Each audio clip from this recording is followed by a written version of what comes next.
ये कहानी एक ऐसे लड़के की है जो कि एक ऐसी वर्ल्ड में रीइंकार्नेट हो गया जहां कई हजार लोगों में सिर्फ किसी एक के पास ही मैजिक पावर होती थी।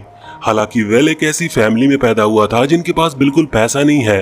वो फैमिली नोबल फैमिली कहलाती है। इस वजह से दूसरों को दिखाने के लिए उनको खुद का अपना स्टेटस मेंटेन रखना पड़ता है, जबकि बैकग्राउंड में उनके पास खाने के लिए भी पैसे नहीं है। तो कहानी की शुरुआत होती है, हमें सबसे पहले वेल को दिखाया जाता है जो कि अभी अपनी रियल वर्ल्ड में था, जहां वो अभी अभी ऑफिस से आया था और खाना खा रहा होता है। लेकिन उसी समय अचानक से उसकी नींद लग जाती है और जब वो जागता है तो वो एक 6 साल का बच्चा बन चुका है। वो अभी एक पार्टी में था और उसे लग रहा था कि शायद वो कोई सपना देख रहा है। इस वजह से वो फिर से सोने की कोशिश करता है, लेकिन तभी एक आदमी आकर उसे जगाता है और कहता है कि तुम अभी क्यों सो रहे हो। और इसके बाद वो उसे कुछ और दूसरे बड़े आदमियों से लाकर मिलाता है। वेल यहाँ पर बहुत ही अजीब फील कर रहा था और उसे समझ नहीं आ रहा होता है कि वो इनसे क्या बात करे। लेकिन उसी दौरान वहाँ पर एक दूसरा लड़का आता है। ये वेल का बड़ा भाई है। उसे पता चलता है कि वो एक नोबल फैमिली में आ चुका है, जहाँ वो उनका सबसे छोटा बेटा है और आज उसके सबसे बड़े भाई की शादी होने वाली है, जिसके लिए ये पार्टी ऑर्गेनाइज की गई है।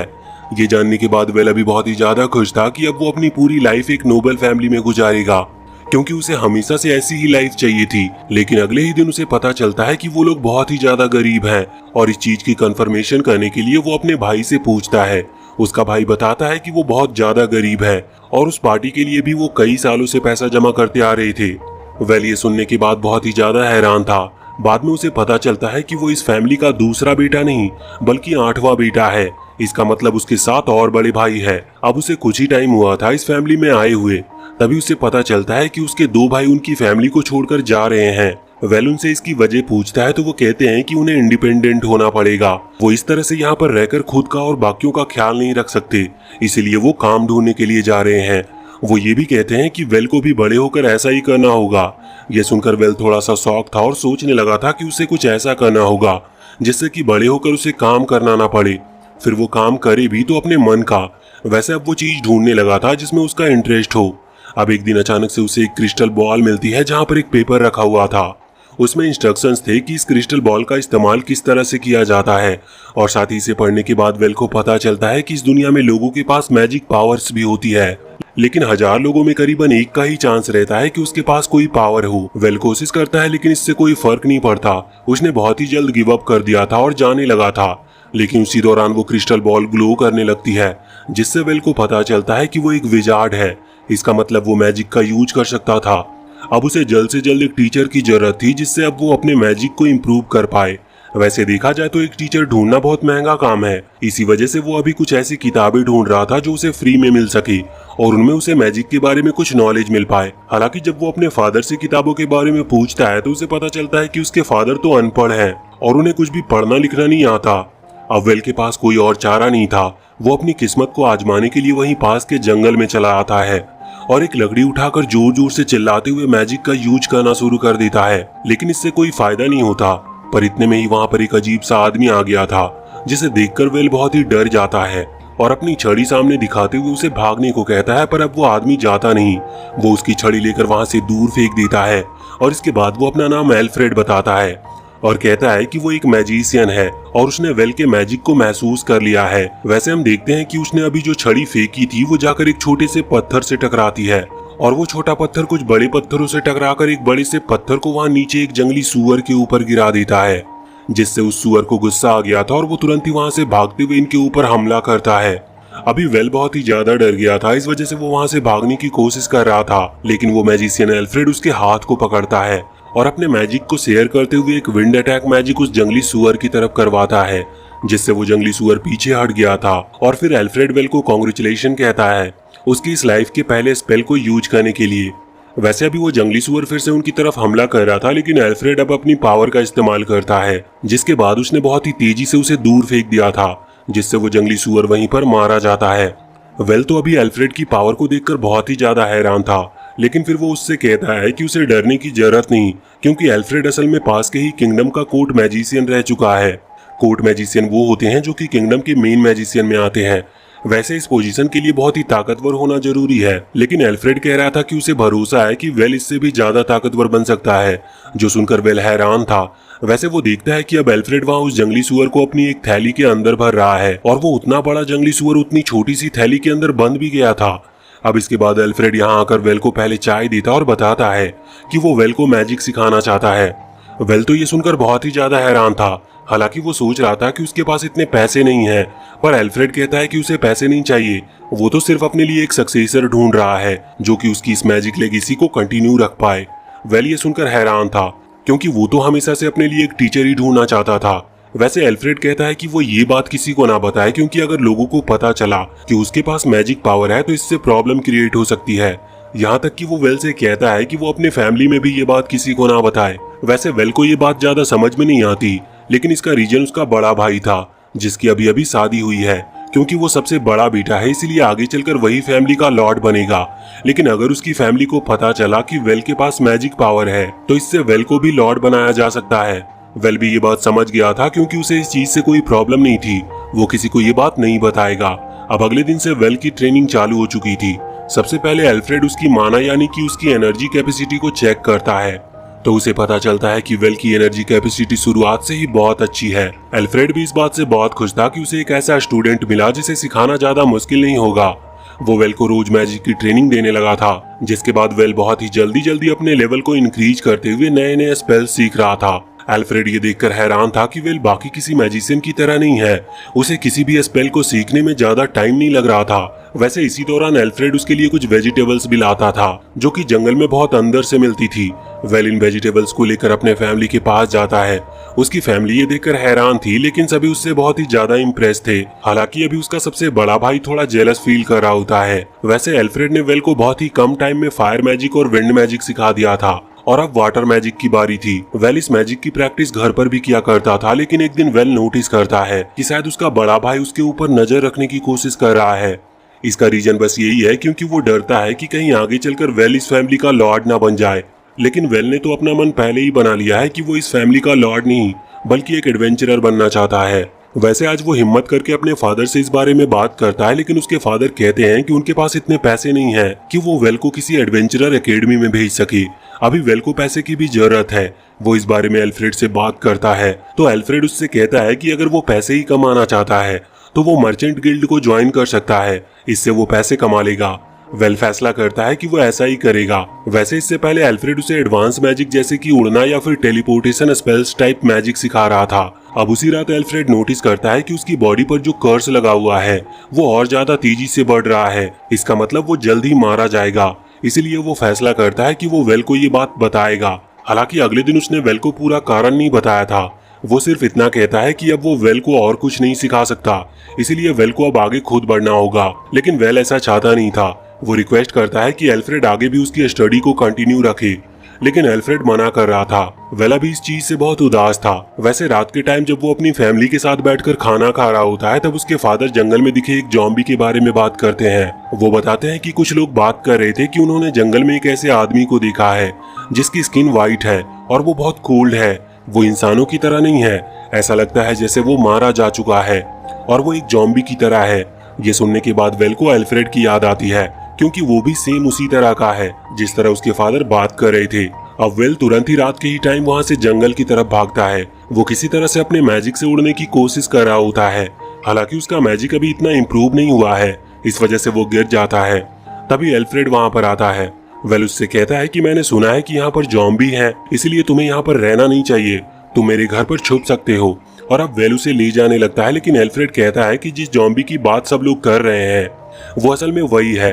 अभी वेल को भी ये बात का हल्का सा शक तो था ही, इसीलिए वो उससे डर नहीं रहा था, पर वेल के मन में कई सारे सवाल थे। एल्फ्रेड उससे कहता है कि तुम ज्यादा मत सोचो, असल में वो जिस किंगडम का कोर्ट मैजिशियन था उस किंगडम के ही सबसे बड़े बेटे को एक बहुत ही अजीब सी बीमारी हुई, जिस बीमारी के लिए उन्हें एक खास दवाई की जरूरत थी। और उस दवाई को लाते लाते जो सभी पावरफुल मैजिशियन थे वो कई सारे मॉन्स्टर्स के बीच में घिर चुके थे।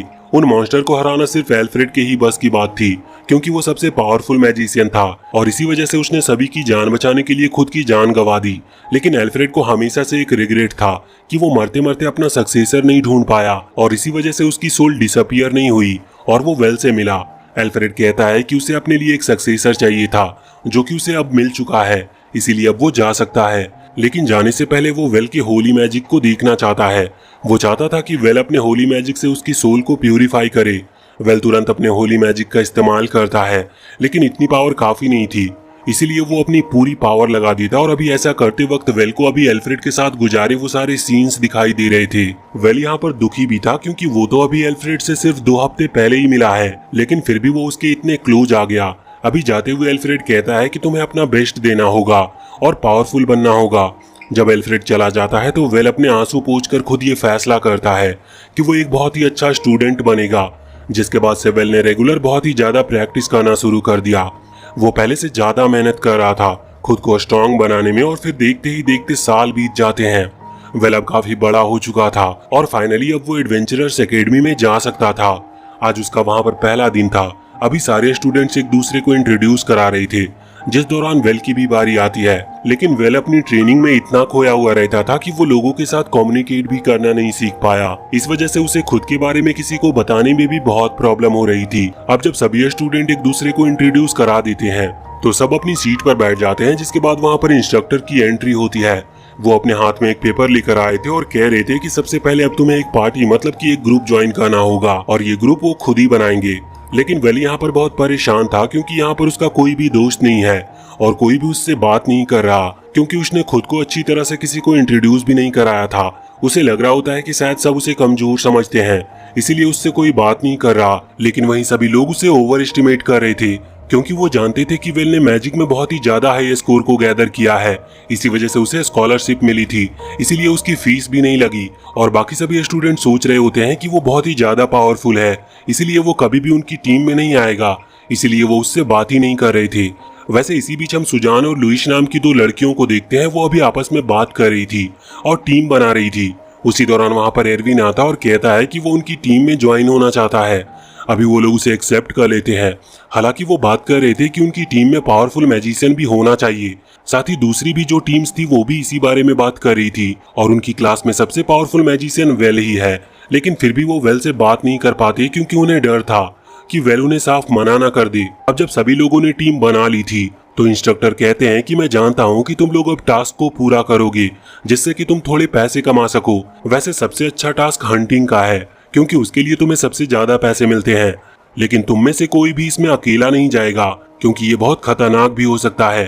अभी यहाँ पर एरविन, सुजान और लुइस बात कर रहे थे कि वेल को वो सभी लोग अपनी टीम में लेना चाहते हैं, लेकिन वेल किसी की टीम में ऐसे ही नहीं आएगा, उन्हें पहले खुद को साबित करना होगा। अब इस चीज के लिए वो पूरी मेहनत करते हैं और क्लास में बाकी सारी टीमों से ज्यादा बीस्ट को हंट करके ले आते हैं। वो बहुत खुश हो रहे थे और सोच रहे थे कि अब तो वेल पक्का उन्हें ज्वाइन कर लेगा। लेकिन उसी दौरान वेल वहां पर आता है जिसने अकेले ही बाकी सभी से ज्यादा बीस्ट को पकड़ा था। ये देखने के बाद सभी लोग हैरान थे और आपस में बात कर रहे थे कि कोई फायदा नहीं क्योंकि अब वो वेल को अपनी टीम में ज्वाइन नहीं करवा सकते। वो अकेला ही उन सभी से ज्यादा ताकतवर है। यही सोचते हुए अब वो सभी वहां से चले जाते हैं। इस तरफ वेल सोच रहा था कि अच्छा हुआ उसने बहुत सारे मॉन्स्टर को मार दिया, इससे अब उसे बहुत पैसे मिलेंगे और वो सभी को एक पार्टी देगा जिससे कि उसकी दोस्ती सभी के साथ हो पाए। लेकिन जब वो पैसे लेकर घूमता है तो वहाँ पर कोई भी नहीं था। अब अगले सीन में हम देखते हैं कि सुजान, लुइस और एरविन तीनों ही जंगल की तरफ जा रहे थे। क्योंकि वो वेल से हार गए हैं इसलिए उन्होंने फैसला किया था कि वो फिर से हंटिंग करेंगे और बहुत सारे मॉन्स्टर्स को पकड़ेंगे जिससे कि वो वेल को बता सके कि वो भी पावरफुल है और वेल उनकी टीम को ज्वाइन कर ले। लेकिन ये उनकी बहुत बड़ी गलती थी क्योंकि यहाँ पर उन्हें बहुत सारे वुल्फ घेर लेते हैं। अब वो कुछ कर नहीं सकते क्योंकि वो ज्यादा से ज्यादा कितने ही वुल्फ को मार सकते हैं। वहाँ पर बहुत सारे वुल्फ थे, लेकिन इतने में ही वेल वहाँ पर आ जाता है। उसने उन लोगों की प्रेजेंस को महसूस कर लिया था। वो यहाँ पर अपने मैजिक से धरती के अंदर से बहुत सारे पत्थरों को बाहर निकालता है जिससे वो सारे मॉन्स्टर मारे जाते हैं और ऐसा करके वेल ने उन लोगों की जान बचा ली थी। अब बाद में जब वो चारों आपस में बात कर रहे थे तो अब वेल को पता चलता है कि वो तीनों उसे ओवर एस्टिमेट कर रहे थे और वो तीनों ही नहीं बल्कि पूरी क्लास उसे ओवर एस्टिमेट कर रही थी, जिस वजह से उससे कोई बात नहीं कर रहा था। वेल ये सुनकर हैरान था क्योंकि वो खुद भी बताना चाहता था कि वो उनकी टीम में ज्वाइन होना चाहता है। लेकिन इतने में ही वहाँ पर इंस्ट्रक्टर आ जाते हैं और बताते हैं कि ड्यूक ने अपने एक पार्टी के लिए सभी को इन्वाइट किया है। ड्यूक असल में एक पोजीशन होती है जिसे किंग का बहुत ही खास माना जाता है। अब वेल और उसके सभी नए दोस्त उस पार्टी में पहुंच चुके थे। यहाँ पर जो ड्यूक था वो वेल को देखकर बहुत खुश था क्योंकि वो उसकी फैमिली को जानता है और उसे वेल की पावर के बारे में भी पता है। वो उसे अपने मेंशन में इनवाइट करता है, लेकिन वेल किसी के घर पर पहले कभी अकेला नहीं गया था। इसी वजह से वो एरविन, सुजान और लुइस को एज ए टीम पार्टनर बताकर अपने साथ ले आता है। अभी वो तीनों भी हैरान थे कि उन्हें ड्यूक के घर में जाने को मिल रहा है। वहां पर जाने के बाद वेल की मुलाकात एक कोर्ट मैजिशियन से होती है। उसे जानने को मिलता है कि ये कोर्ट मैजिशियन एल्फ्रेड का टीचर रह चुका है। वैसे ज्यादा हैरानी की बात ये थी कि असल में इस मैजिशियन को भी पता था कि एल्फ्रेड उस वक्त मर तो गया था, लेकिन उसकी सोल डिसअपियर नहीं हुई थी, क्योंकि वो ये भी जानता था कि एल्फ्रेड हमेशा से अपने लिए एक ऐसा सक्सेसर ढूंढना चाहता था जो कि उससे भी ज्यादा ताकतवर हो। और वेल के पास उसने वो थैली भी देख ली थी जो कि एल्फ्रेड की थी। वेल बताता है कि हाँ, एल्फ्रेड ने इसमें कई सारी चीजें जमा करके रखी है और इसीलिए अब वेल ये चीजें उन्हें देना चाहता है। हालांकि एल्फ्रेड की जो स्टोरी थी उसे जानने के बाद सभी बहुत ही ज्यादा दुखी थे। अगले सीन में हम देखते हैं कि एरविन, लुइस और सुजान तीनों ही वहाँ मेंशन के बाहर थे और दुखी थे और बात कर रहे थे कि उन्होंने वेल को गलत समझा, क्योंकि वेल भी सेम उन्हीं की तरह है। वो भले ही एक नोबल फैमिली से बिलोंग करता है, लेकिन वहाँ का वो सबसे छोटा है, इस वजह से वो लॉर्ड नहीं बन सकता, भले ही उसके पास टैलेंट कितना भी क्यों ना हो। लेकिन उन्हें ये नहीं पता था कि वेल को तो लॉर्ड बनना ही नहीं है, वो तो एक एडवेंचर बनना चाहता है। वैसे अब तभी वेल वहाँ पर दौड़ता हुआ आता और इन लोगों से माफी मांगते हुए कहने लगता है कि मुझे माफ करना, मैं तुम्हें इस पार्टी में ले आया और वो भी बिना तुमसे पूछे। पर इस पर वो सभी कहते हैं कि नहीं, वो इस तरह की पार्टी में पहली बार आए हैं, उन्हें यहाँ पर बहुत मजा आया। वेल उनसे कहने लगता है कि वो उनकी टीम को ज्वाइन करना चाहता है। वो बहुत टाइम से ये चीज सोच रहा था, लेकिन उसकी हिम्मत नहीं हुई ये कहने की। ये सुनकर वो तीनों हंसने लगते हैं, क्योंकि वो सभी भी यही चाहते थे। अब तभी वहाँ पर ड्यूक और वो एल्फ्रेड का रह चुका टीचर मैजिशियन वहाँ पर आता है। वो इस वक्त वेल को रिवॉर्ड देने के लिए आए थे, क्योंकि वेल जो थैली लेकर आया है उसके अंदर उनके लिए बहुत सारी काम की चीजें थी और एल्फ्रेड की इस थैली को वेल ने उन तक पहुंचाया है, इसीलिए वो उसे 100 गोल्डन कॉइन देते हैं। वैसे वो लोग बताते हैं कि वेल को वो मेंशन भी मिला है जिसमें मरने के पहले एल्फ्रेड रहा करता था। वेल ये सुनकर हैरान था और जब वो वहां पर पहुंचता है तो देखता है कि ये मेंशन बहुत बड़ा है, वो अकेले यहाँ पर रह नहीं सकता, इसलिए वो अपने दोस्तों को भी यहीं पर बुला लेता है। अब इसके बाद कुछ टाइम बीत चुका था। अगले सीन में हम देखते हैं कि वेल और उसके दोस्त अभी एक स्पेस शिप पर थे। यहाँ पर वो उड़ते हुए वेल के भाई एरिक की शादी में जा रहे थे। अभी उनके साथ वो मैजिशियन भी है जो कि एल्फ्रेड का टीचर रह चुका है। वैसे इसका नाम ब्रेन है। अभी यहाँ पर एरविन बहुत ज्यादा डरा हुआ था, क्योंकि वो पहली बार इस तरह की शिप पर बैठा है, इसीलिए ब्रेन उसे समझाता है कि डरो मत, ये शिप नहीं गिरने वाली। लेकिन उसी दौरान वहां पर डार्क क्लाउड फैलने लगता है, जो देखकर सभी लोग डर रहे थे। और उसी समय वहां सामने एक स्केलेटन ड्रैगन आता है, जिसे देखकर बाकी पैसेंजर बहुत ही ज्यादा डर जाते हैं और कैप्टन से कहने लगते हैं कि ये क्या है। कैप्टन कहता है कि डरो मत, हमारे साथ ब्रेन है। लेकिन ब्रेन बताता है कि वो इस ड्रैगन को खत्म नहीं कर सकता, क्योंकि इसे खत्म करने के लिए होली मैजिक की जरूरत है। पर वो ये भी कहता है कि हमें डरने की जरूरत नहीं, क्योंकि हमारे साथ एक ऐसा मैजिशियन है जिसे होली मैजिक का यूज करना आता है। और वो वेल की बात कर रहा था और अब वो वेल को वहां बाहर जाने को कहता है। वेल यहाँ पर बिल्कुल भी घबराया नहीं था, वो तुरंत ही वहां से बाहर आता है और वो इस वक्त फ्लाइंग मैजिक का यूज कर रहा था। ब्रेन उससे कहता है कि तुम सिर्फ उस ड्रैगन को हराने पर ध्यान दो, क्योंकि इस शिप को तो मैं प्रोटेक्ट करूंगा। अब इसके बाद वेल वहां से बाहर आ चुका था। वो उड़ते हुए ड्रैगन के करीब आ रहा था। पहले तो वो कुछ देर रुकता है, जब तक कि ब्रेन उस शिप के आसपास एक बैरियर ना बना ले। जब बैरियर पूरी तरह से बन जाता है तो इसके बाद वेल अपने होली मैजिक का यूज करना शुरू करता है। अभी उसी पावर से उस ड्रैगन को तकलीफ हो रही थी, इस वजह से वो वेल को रोकने के लिए उस पर कई तरह के अटैक करता है। लेकिन वेल उसके अटैक्स को डॉज करते हुए फिर से होली मैजिक का इस्तेमाल करता है।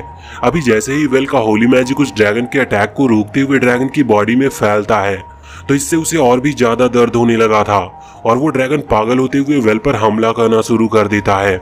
वेल कुछ देर तो उसके अटैक से बचता है, जिससे कि उसका मैजिक उस ड्रैगन की बॉडी में पूरी तरह से फैल जाए। और जैसे ही ऐसा होता है तो वो ड्रैगन मारा जाता है और उसकी बोन्स हवा में से नीचे गिरने लगती है। वैसे उन बोन्स के हटते ही वहां सामने एक बड़ा सा रेड क्रिस्टल अपीयर होता है। वैसे उसी दौरान ब्रेन वहां से वेल पर चिल्लाता है और कहता है कि तुम उन सभी बोन्स को अपने उस थैली के अंदर रख लो, जिसके बाद वेल ने हर चीज को स्टोर करके रख लिया था और साथ ही उस रेड क्रिस्टल को भी।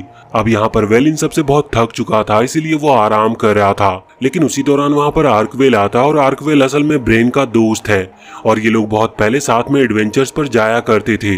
अभी ये लोग आपस में बात करते हुए और वेल उनकी एडवेंचर की कहानी सुनते हुए बहुत ही जल्दी अपने टाउन पर पहुंच जाता है। अभी यहाँ पर जब वो पहुंचे थे उसी समय ब्रेन वहां से चला गया था। उसने आर्कवेल को इन सभी का ध्यान रखने को कहा था, लेकिन उसी समय वहां पर किंगडम से एक नाइट आता और कहता है कि किंग को इस बात का पता चल चुका है कि वेल ने रास्ते में उस स्केलेटन ड्रैगन को हराया है, इसीलिए वो वेल से मिलना चाहते हैं। अब अपने सभी दोस्तों को भाई कहकर वेल उस नाइट और आर्कवेल के साथ किंग से मिलने के लिए चला जाता है। अभी वहां पैलेस के अंदर पहुंचने के बाद सभी लोग वेल को एक ड्रैगन किलर वॉरियर की नजर से देख रहे थे। वैसे वहां पर पहले से जो नोबल्स खड़े थे वो थोड़ा जेलस फील कर रहे थे क्योंकि सभी का अटेंशन वेल के ऊपर जा चुका है। वेल वहां पर आकर किंग से मिलता है और सबसे पहले वो उसे थैंक यू कहते हैं क्योंकि उसने कई लोगों की जान बचाई है और साथ ही अब वो उसे एक मेडल भी देते हैं ड्रैगन किलर का। और उसके बाद बात निकलती है उन बोन्स की जो कि वेल ने कलेक्ट की थी। साथ ही वेल के पास जो रेड क्रिस्टल भी है। अब उन्हें देखते हुए प्राइम मिनिस्टर और एक हाई लेवल जनरल के बीच में बहस हो जाती है। जनरल कह रहे थे कि वेल को इसके लिए एक बहुत बड़ी कीमत मिलनी चाहिए क्योंकि ये चीजें बहुत रेयर होती है, लेकिन प्राइम मिनिस्टर बताते हैं कि उनके पास अभी इतना बजट है ही नहीं, लेकिन उन्हें ये चीजें किसी भी कीमत पर चाहिए थी। बाद में किंग इस चीज का सॉल्यूशन निकालते हैं और वेल को वो 1.5 लाख गोल्ड कॉइन देते हैं। अब इस सब पूरे प्रोसेस में शाम हो चुकी थी। वेल वहां से निकलता है आर्कवेल के साथ, लेकिन पैलेस के बाहर आने के बाद उसकी मुलाकात एक मार्शल आर्टिस्ट से होती है।